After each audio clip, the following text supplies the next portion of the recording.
Welcome to Talk Tickers. Today, we're breaking down the latest earnings call from Campbell's, and let me tell you, it is a fascinating one. We've got a company that's firing on all cylinders, but at the same time, they're warning everyone about a major storm brewing just over the horizon. All right, so here's what we're going to cover. First, we'll hit the headline numbers. Then we'll dig into what's really driving the performance. After that, we'll unpack this whole bridge year concept for fiscal 26. And finally, we'll give you the analyst's take and wrap it all up with our final segment, the next call. All right, so let's jump right into the big numbers. On the surface, it was kind of a mixed bag. A little bit of good, a little bit of not so good. But here's the kicker. The market absolutely loved it. This is a textbook example of how managing expectations is just as important as the numbers themselves. First up, the beat. On the bottom line, Campbell's delivered adjusted earnings per share of 62 cents. That's a solid 5 cents better than what the analysts on Wall Street were predicting. A really nice beat, for sure. But on the flip side, the top line, so revenue, was a little bit softer. They brought in $2.321 billion, which just missed the mark, came in about $10.8 million shy of what everyone was hoping for. Now, this is where it gets really interesting. A revenue miss, right? You'd think the stock would take a hit. Nope. Shares actually climbed 4 to 5%. And look at this trading volume. It exploded to more than double the average. So what gives? Well, it's pretty clear investors cared a lot more about that earnings beat, and more importantly, the story management was telling about the future. Okay, so to really get what's going on here, we have to peel back the onion a bit. You can't just look at the company as one big thing. It's really a tale of two very different divisions. So you've got the meals and beverages side of the house, which is just crushing it. They're outpacing the rest of the industry thanks to this trend of people still cooking at home. Then you've got the snacks division. Now, it's getting better, for sure. We're seeing signs of stabilization, but it's still playing catch-up. And the undisputed star of the show? Rouse. I mean, wow.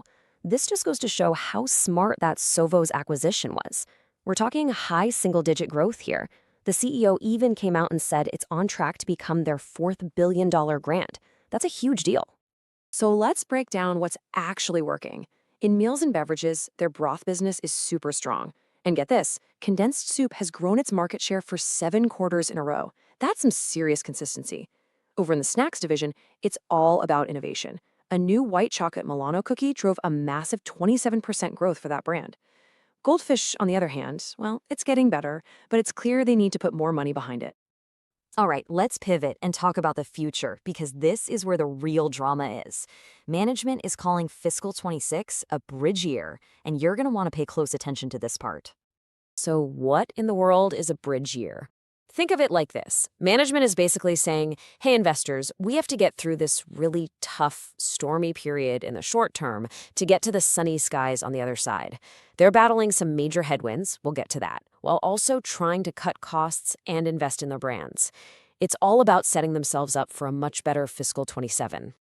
And when I say that storm is significant, I am not kidding. Just look at this. Tariffs. That one single thing is expected to be responsible for two-thirds of the drop in their earnings per share next year. That is a monster of a headwind. So how do you fight something like that? Well, you get lean, fast. Management is seriously upping the ante on their cost savings plan. They're now targeting $375 million in savings. The game plan is to basically try and outrun those external pressures by becoming incredibly efficient. Okay, so you've heard the company's story, but what does Wall Street think? How are the analysts synthesizing all of this information?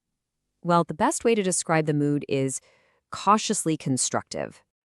This summary really nails it. It's this weird mix, right? On one hand, everyone agrees that their execution in Q4 was solid and the brands are strong. But, on the other hand, that guidance for fiscal 26, weighed down by tariffs and reinvestment costs, is a real wet blanket on the whole thing.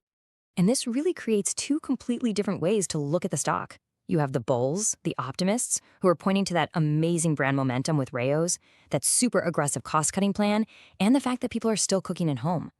Then you have the bears, the pessimists, who are saying, hold on a second, that tariff impact is a giant unknown. What if the snacks recovery fizzles out? And what if the consumer finally taps out? It's a real tug of war. Which brings us to our final segment, the next call. So what do you do with a stock that's stuck between a rock and a hard place? You've got great current performance on one side and this giant cloud of uncertainty on the other. So how do you actually trade a bridge year like this one that's just defined by so much uncertainty? Well, think about it. Management has set the bar incredibly low for fiscal 26. That means the key isn't really betting on whether they'll beat those low expectations. It's about betting on some kind of movement itself. So here's the potential play for this kind of setup. It's called a long straddle. And the idea is pretty simple. You're not betting on direction. You're betting on volatility. You recognize that the bar is set low, and there's a huge potential for some kind of big news, either on tariffs or on how well they're cutting costs. So you buy options that let you profit from a huge move, whether that move is up or down. Because when all this uncertainty finally clears, the stock is likely going to move in a big way. So with all that in mind, our rating for Campbell's is market perform.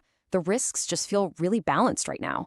The bull case and the bear case are basically in a standoff, and until one of them clearly wins out, we expect the stock to perform pretty much in line with the broader market. Okay, so let's wrap this up.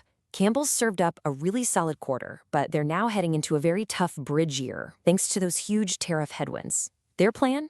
Cut costs like crazy and hope their strong brands can carry them across. The big question really is simple. Is that bridge they're building strong enough to hold?